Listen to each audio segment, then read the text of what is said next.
আসসালামু আলাইকুম প্রিয় দর্শক, আপনি যদি একজন মাছ চাষি হয়ে থাকেন অথবা আপনি যদি মাছের প্রতি ইন্টারেস্টেড হয়ে থাকেন, তাহলে আজকের ভিডিওটা আপনার জন্য অত্যন্ত গুরুত্বপূর্ণ। কারণ আজকের ভিডিওতে আপনি বিজ্ঞান ভিত্তিক কিছু তথ্য পাবেন, যা কিনা মিস করে গেলে আপনি সমস্যার সম্মুখীন হতে পারেন। তো আজকে আমি যে সম্পর্কে কথা বলবো, মাছ চাষের একটা অপরিহার্য উপাদান এটা, যা কিনা আপনার পানি এবং মাটির অ্যাসিড নিউট্রালাইজ করতে এটার কোনো বিকল্প নাই। এটা নর্মালি প্রাকৃতিকভাবে পাওয়া যায় খনিতে অথবা পাহাড়ে। যা ভাঙলে আপনি পাবেন ক্যালসিয়াম অথবা ক্যালসিয়াম এবং ম্যাগনেসিয়াম সাথে অক্সিজেন। এতক্ষণই মনে হয় আপনি ধরে ফেলেছেন আমি চুনের কথা বলছি। হ্যাঁ, চুন, যা কিনা প্রত্যেকটা মাছ চাষি খুব ভালোভাবে চিনেন।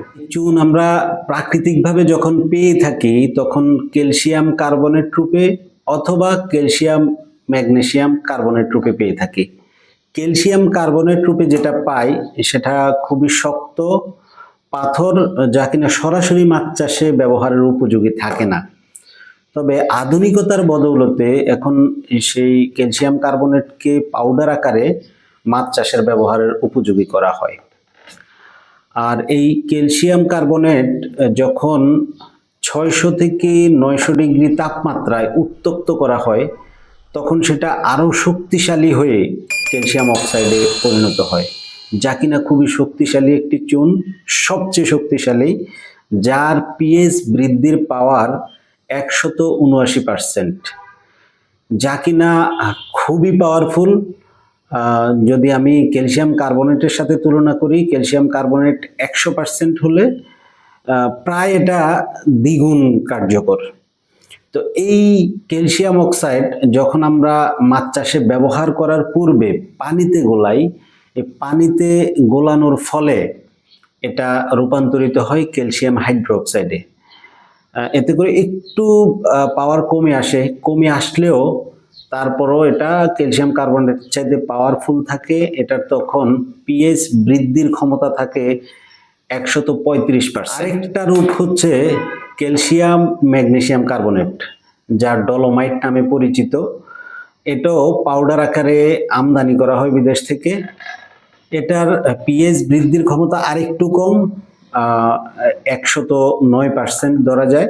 একটু কম হলেও এটা ধীরে ধীরে পিএইচ বৃদ্ধি করলেও এই ডলোমাইটের প্রয়োগের ফলে যে পিএইচটা বৃদ্ধি পায়, এটা দীর্ঘদিন একটা স্টেবল অবস্থানে থাকে এবং মাছ চাষের জন্য এটা খুবই খুবই ভালো। আর এটাতে ক্যালসিয়ামের পাশাপাশি ম্যাগনেসিয়ামটা উপস্থিত থাকে, যা কিনা খুবই গুরুত্বপূর্ণ একটা মিনারেলস মাছ চাষের জন্য। তো এই পর্যায়ে আমি বাজারে প্রাপ্ত যে দুই ধরনের চুন পাওয়া যায়, একটা হচ্ছে ক্যালসিয়াম অক্সাইড, যেটা আমরা দলা আকারে বা চাকা আকারে পেয়ে থাকি, আরেকটা হচ্ছে পাউডার আকারে আমরা যেসব আমদানি করে থাকি। এটার মধ্যে একটু ব্যবধান করার চেষ্টা করব, পার্থক্য দেখার চেষ্টা করব। প্রথমত ক্যালসিয়াম অক্সাইড, এটা বিশুদ্ধতার দিক থেকে 95% বিশুদ্ধ থাকে। অপরদিকে আমদানি করা চুনগুলো যেহেতু রিফাইন করা হয়, এগুলা প্রায় 99% বিশুদ্ধ থাকে। আর যদি আমরা পাওয়ারের দিকে আসি, ক্যালসিয়াম অক্সাইড হচ্ছে সবচেয়ে পাওয়ারফুল চুন। অপরদিকে ক্যালসিয়াম কার্বনেট আকারে, যেটা পাউডার আকারে বাজারে পাওয়া যায়, সেটা হচ্ছে 100% তার পাওয়ার, এবং ডলোমাইটেরও 109% পাওয়ার।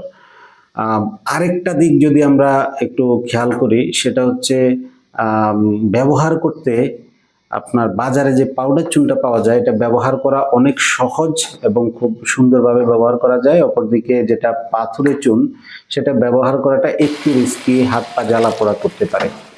তো আপনি সিদ্ধান্ত নিন কোন চুনটা ব্যবহার করবেন। আজকের ভিডিওতে আমি এই পর্যন্তই বলবো। অন্য একটি ভিডিওতে চুন সম্পর্কে আরো বিস্তারিত বলা হবে, চুনের কি কাজ, কোন চুনটা আপনার জন্য উপযোগী এবং কোনটা কখন ব্যবহার করবেন, এ সম্পর্কে বিস্তারিত আরেকটি ভিডিও আসবে। তো এই ভিডিওটি ভালো লেগে থাকলে অন্যের সাথে শেয়ার করে জানার সুযোগ দিয়ে দিবেন। ধন্যবাদ সবাইকে।